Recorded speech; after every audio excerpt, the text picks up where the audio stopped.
ntacyo utabyishimira rero ntabwo nkifuriza ikintu kibi nagomba gutera imbere kandi nanjye twese tugomba gutera imbere kuko twese ni imbere cyane kuko nabo muri radiyo sound naho harimo abo nkorera nabo ndabakorera n'abakoreye ba Logani Keshati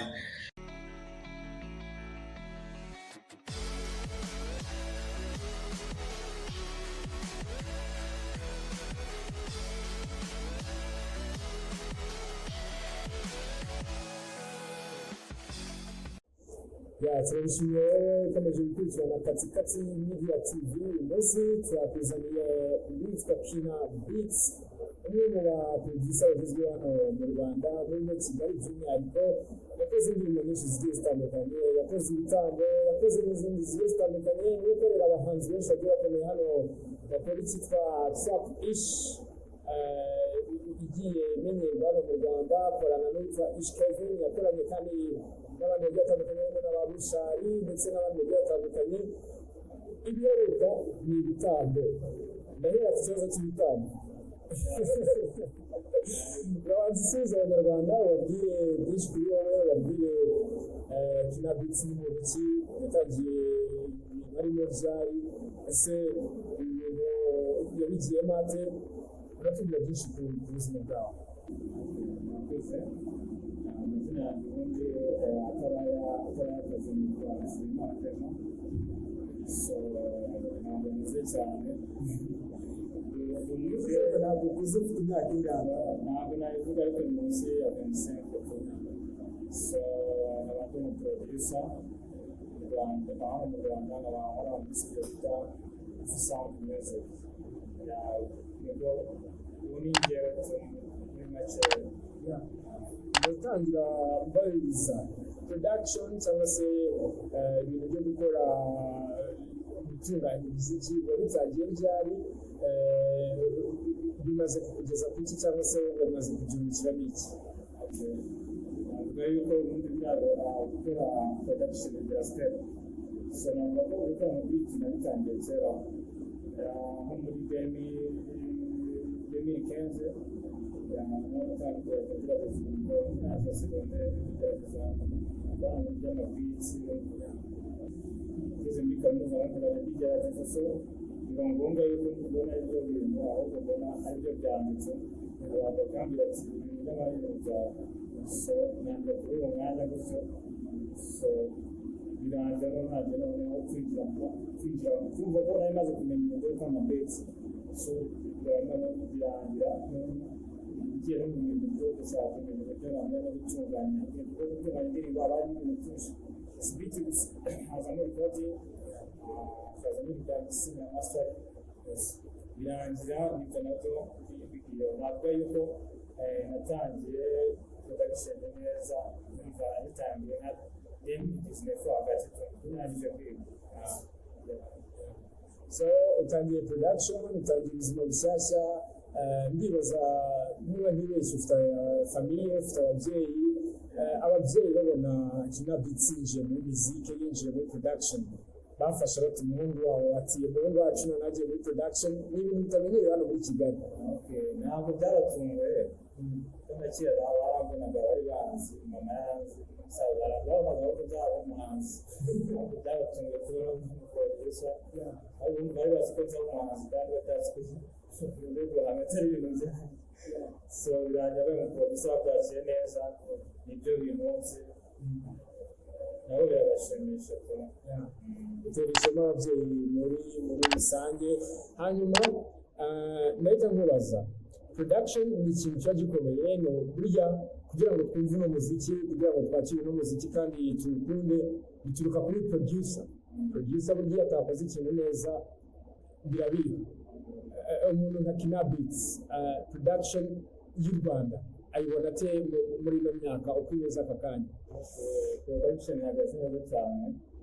ko iyo navuga ko yuzuye abantu beatmaker abantu bakora mu beat, hazemo ikintu cyo kumenya gutandukanya production. Kuba mbere y'umuntu nawe yakoraga beats agahita yumva abantu producer akumva birahagije, ariko ubu ngubu usigaye ukora beats ugakinira ku isi kandi uba ukanabyumva kandi ibyo ntabwo abantu babyumva indirimbo za mbere abagize zifite amasa neza abantu banabimenya bakumva ko indirimbo ari umubyumva gusa sinavuga ko bimaze gutera imbere kuko hari abantu basigaye bavuga ko bakumva ngo bakoze mastering yajemo abantu b'abenjeniyeri mu muziki kandi n'abaproducer bari smart bazi aho umuziki ugeze atari umuntu umwe bakawuviga navuga ko umeze fresh cyane ufata icyo abaproducer bagenzi bawe by'umwihariko ndatambikira ndava muri lab ukoreramo ndagera muri production y'abandi hari abaproducer baproducinga afrobeats hari abaproducer baproducinga R&B ubafata uti ku ruhande rwawe first of all tunaanza kufikiria ni producer ni producer na tunaanza kuwa mwenyewe R&B ngoma yabo ahubwo urakinkumva ko wenda abantu benshi batorana abenshi nk'umujyi w'abanyamura hip hop gusa kandi amagospel ndako ariko kubera abantu nyine environment irimo sometimes y'abaraperi wigenye abantu bagira ngo bakora hip hop gusa so nawe bafite na hip hop abantu aho kubera abo nabo n'abantu bari bafite umwanya wose birangira wakoze afabita kandi nazo bavuga ko babona ko umwanya wabo bari kubina abantu bafite gusa ikintu nakubwira bari ko kandi bakora ibintu byiza yakusheda hanyuma ungushije ahantu heza ati babona umwe akora afrobeat gusa umwe akora R&B gusa umwe akora hip hop gusa kina beats na muziki hip hop gusa kubera icyo yahisemo hip hop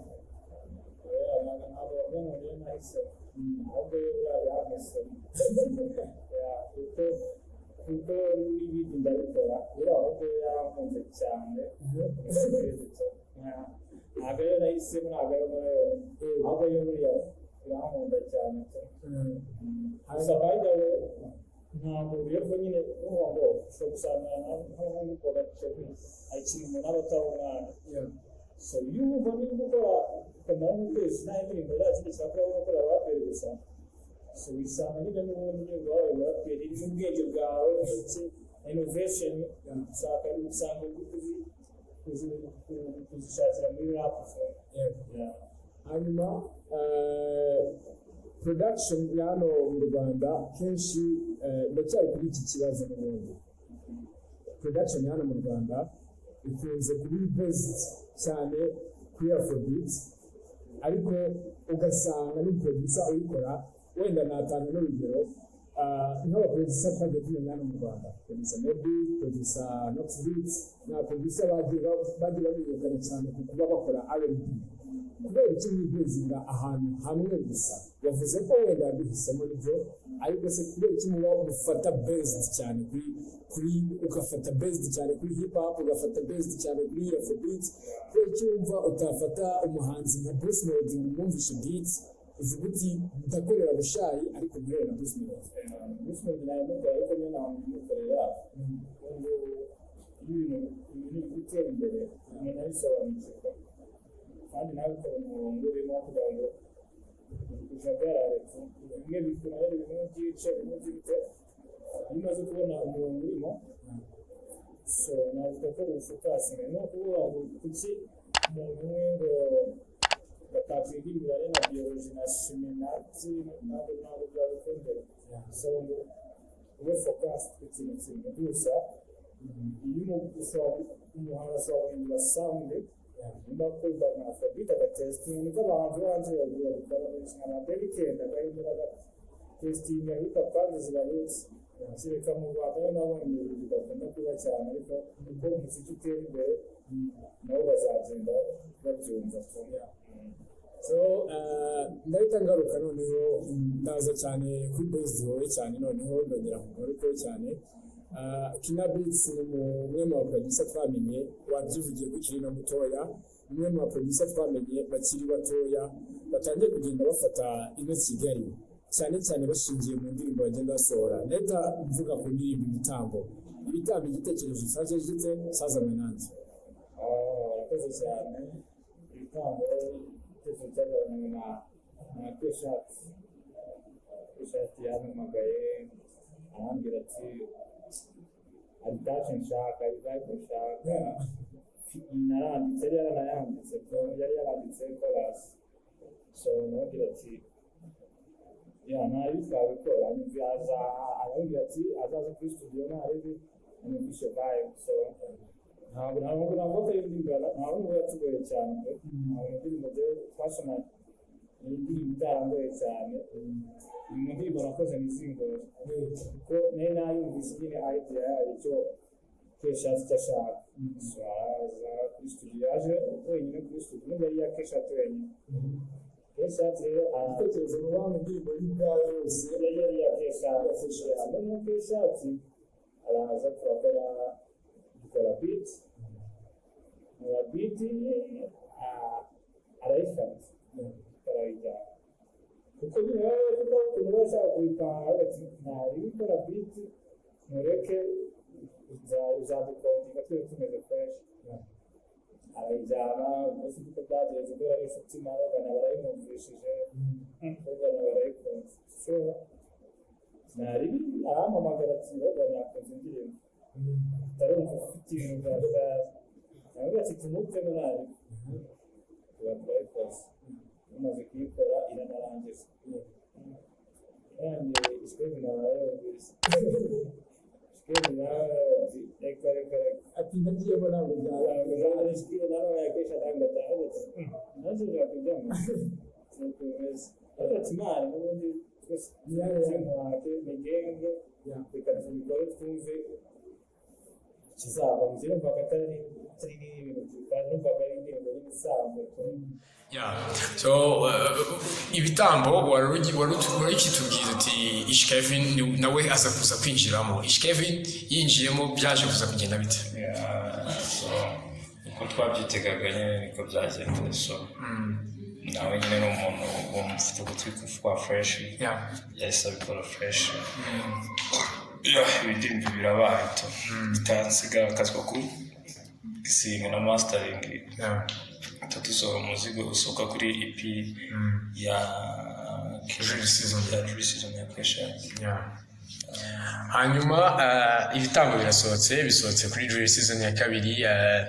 ariko feedback ndende twabonye yaba twebwe itangazamakuru yaba abaturage bakomeje gutanga feedbacks bakomeje gutanga ibitambo producer Kina wowe wa producinze ibitambo imwe mu ndirimbo wa producinze muri Drill season 2 ndumva ari nayo nyine wa producinzemo wabyakiriye uti wumvise ziriya feedbacks kintu nabyakiriye neza kandi ndashimira umuntu wese wayikunze ndashimira Keshati Rogani na Ish Kevin so nabyakiriza kuko n'ubundi ibyo wese nira happy kintu wamuye nabonye icyo Ken yashakaga ni indi vibe kuko drill ukuntu abantu bari bazimenyereye ibintu nyine gukubita pa ariko umva kira ni drill iri emotion irimo arana drill so ni indi vibe ni the sound twari twakaze so bimwe n'abantu bakunda kumva ibintu bishya mu matwi na sije yayo ni sije zitajya zipfa kujya mu matwi sije zikura abakobwa cyane nko usanga n'abayikunze benshi ari abakobwa so navuga ko nyine nk'umuhanzi sound nk'abahanzi bakwiye guhora bakreatinga sound nshyashya toujours kuko niko kazi hanyuma Drill season 2 irasohotse ariko turimo turajyana tugana ku musozo w'ikiganiro cyacu cya mbere tugiranye tugomba kuzagirana n'igice cya kabiri cy'iki kiganiro ndahita nibaza Drill season kubera ikitasohokeye muri Coffee Studio igasohokera muri Lounge Sound kandi bikaza ari ibintu bibiri bihabanye kuko twumvishe ama producer babiri muri EP imwe ibintu tudasanzwe tuzi ubundi ibyo ni iterambere ry'umuziki umuntu uri mu gare asigaye yaguka ntabwo yari projet ya Coffee Sound ni yandi ntabwo iraganye na Sound ni ya Keshati ni projet rero afite uburyo agomba kuyimanaginga kandi yarabikoze kandi isi tugezemo ni isi yo gusharinga amayidea yo gutravelinga yo kwexploringa ibintu ntabwo tukiri mu isi yo kuguma ahantu hamwe uvuga ngo ibintu ibingibi nibyo ugomba kubamo tugeze mu isi yo gushakashaka ibintu byiza navuga ko nta kibazo rwose ni fresh ahubwo dufite n'ibindi bintu byinshi twakoranye loud sound dufitemo ibintu byinshi twakoze n'indirimbo twakoze nyinshi na mbere y'ibitangazo zari nyinshi aka kanya ngiye kukubaza akantu kari bukugora ariko byanze bikunze ugomba gusubiza nta kibazo turajya muri Loud Sound producer Zaid bamwe mu producer nabo barimo barakompetana nawe sinzi niba nabyita competition sinzi niba nabyita ubivuze ntabwo ari byo ntabwo ari competition ahubwo turakorana